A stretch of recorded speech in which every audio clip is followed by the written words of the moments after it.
Mga Gawa Kapitulo 24. Ang paratang ng mga Hudyo laban kay Pablo. Makalipas ang 5 araw, dumating sa Caesarea ang pinakapunong pari na si Ananias, kasama ang ilang pinuno ng bayan at si Tertulo na isang abogado. Iniharap nila sa gobernador ang kanilang reklamo laban kay Pablo. At nang maiharap si Pablo, sinimulan ni Tertulo ang pagsalaysay ng mga paratang kay Pablo. Sinabi niya, "Kagalang-galang na Gobernador Felix, utang namin sa inyong mahusay na pamumuno ang kapayapaang matagal na naming tinatamasa, gayon din ang mga pagbabago para sa ikauunlad ng aming bansa. Ito'y kinikilala naming utang na loob, at lubos namin kayong pinasasalamatan saan man at magpakailanman. Ngunit upang kayo ay huwag ng labis na maabala, mangyari lamang na kami pakinggan ninyong sandali.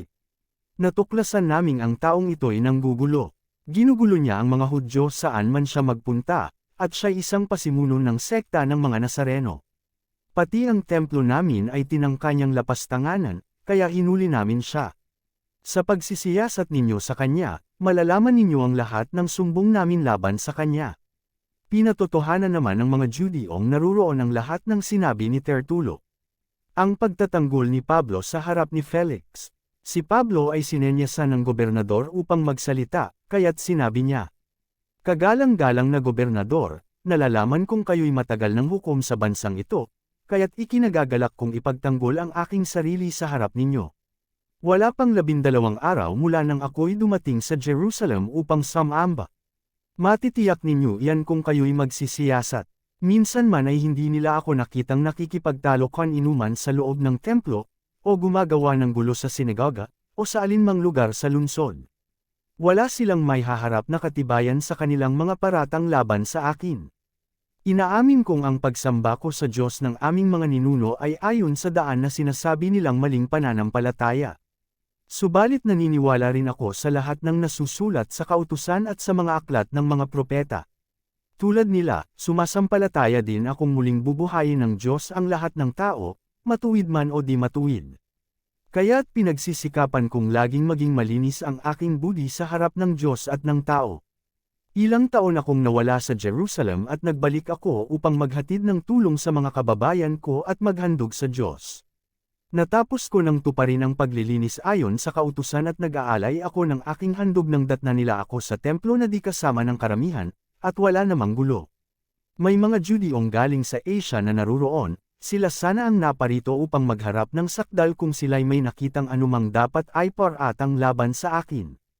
O kaya naman, magsabi ang mga taong naririto kung ano ang pagkakasalang nagawa ko nang ako'y iharap sa Sanhedrin, liban lamang marahil sa isinigaw kong ito sa harap nila, dahil sa pag-asa kong muling mabubuhay ang mga patay, ako'y nililitis sa harapan ninyo ngayon. Si Felix ay may sapat na kaalaman tungkol sa daan, kaya't ipinagpaliban muna niya ang paglilitis. Sinabi niya, "Hahatulan ko ang iyong kaso pagdating ni Lysias." Pagkatapos, iniutos niya sa kapitan na pabantayan si Pablo, subalit huwag hihigpitan kundi hayaang dalawin at tulungan ng kanyang mga kaibigan. Si Pablo sa harap nina Felix at Drusilla. Makaraan ng ilang araw, dumating si Felix, kasama ang asawa niyang si Drusilla na isang Hudyo. Ipinatawag niya si Pablo at pinakinggan ang sinasabi nito tungkol sa pananalig kay Kristo Jesus. Ngunit nang magpatuloy si Pablo ng pagsasalita tungkol sa pagiging matuwid, pagpipigil sa sarili, at sa darating na paghuhukom, natakot si Felix. Kaya't sinabi niya, "Makakaalis ka na, ipapatawag kitang muli kapag may panahon na ako." Malimit niyang ipatawag at kausapin si Pablo sa pag-asang susuhulan siya nito.